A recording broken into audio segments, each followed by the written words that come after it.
Hello, my name is Kevin. I play Super Smash Bros. In this video, I'm going to help you defeat your enemies in For Glory and maybe even offline.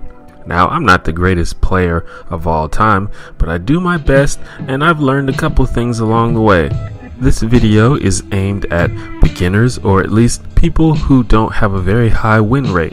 One of the things you need to do in order to succeed at Smash Brothers is to learn to identify your opponent's habits. And after you've played for a long time, you'll notice that a lot of players use the same bad habits over and over again. Now, this won't be news to any veteran or expert players, but for anybody that just wants a few ideas, here are 4 of the most common bad habits that I see on Smash Brothers for the Wii U.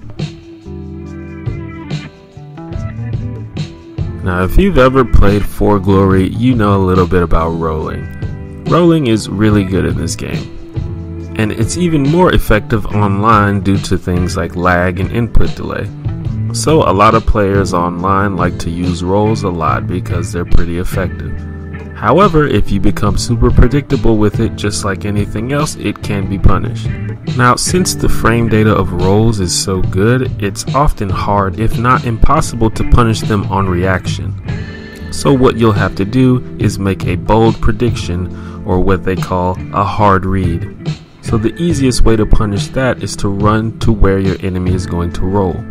And since you're already running, one of the most basic ways to punish rolls is to do a dash attack. However, in certain situations, such as when your enemy is at high percent, you may want to go for an up smash.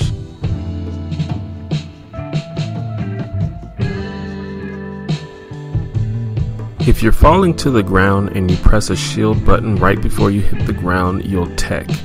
If you tech successfully, you'll be able to react quicker and you'll be briefly invincible. You can tech in place, or you can tech and hold a direction to roll in that direction. There may be very specific situations in which it may be a good idea to not tech, but in general, you always want to tech if you can. If you fail to tech, you will hit the ground and you'll be vulnerable to another hit. And for some reason, I don't know what it is, a lot of players just don't tech ever. Now, don't get me wrong, the timing can be hard to nail online, but you need to practice it because you need to tech.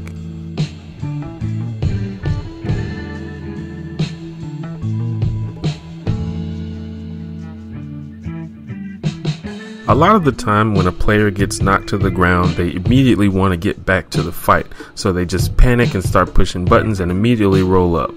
And if you're patient and paying attention, you can notice when this happens and punish it just like normal rolls. Just like normal rolling, when you get up off of the ground, no matter if you stand straight up or if you roll, there are a few frames where you are vulnerable to an attack and you can't do anything about it. And for some reason, a lot of players like to roll towards you when they get up. I guess the idea is they want to quickly get up and get near you so they can attack you before you can attack them. But if you're ready for it, you have the advantage. Because of that brief moment where you are vulnerable, doing this maneuver is basically you asking to get hit. Now, just like anything else, there are probably specific situations where doing this maneuver would be useful, but in general, almost any other option other than rolling towards your opponent would be a safer option. Just remember not to be too predictable.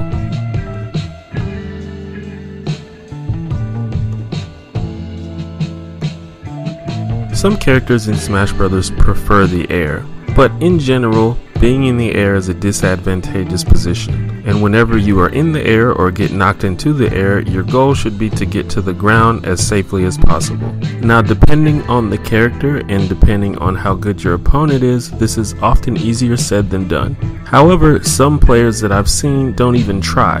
They don't respect the fact that they're actually in a disadvantageous position, and you can take advantage of that. When you are on the ground and your opponent is in the air, you should be aware of the fact that you have the advantage, and you should try to press that advantage. There's no need to rush or be impatient. You can wait to see what your opponent's going to do, how they're going to land, and very often you can get really easy punishes. And on the other hand, if you happen to be the one in the air, you're going to have to be creative because you're technically at a disadvantage. Now, sometimes it's as simple as drifting across the stage to a safe place, or you might have to try other options such as air dodging or even attacking.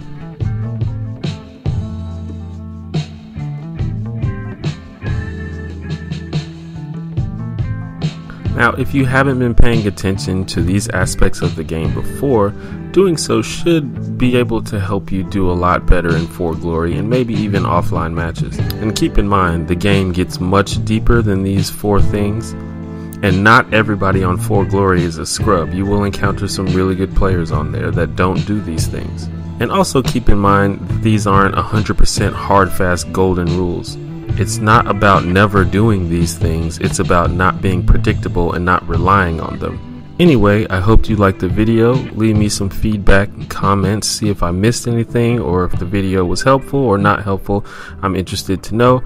I'm thinking about making more Smash Brothers videos in the future, so just let me know what you think. Thanks.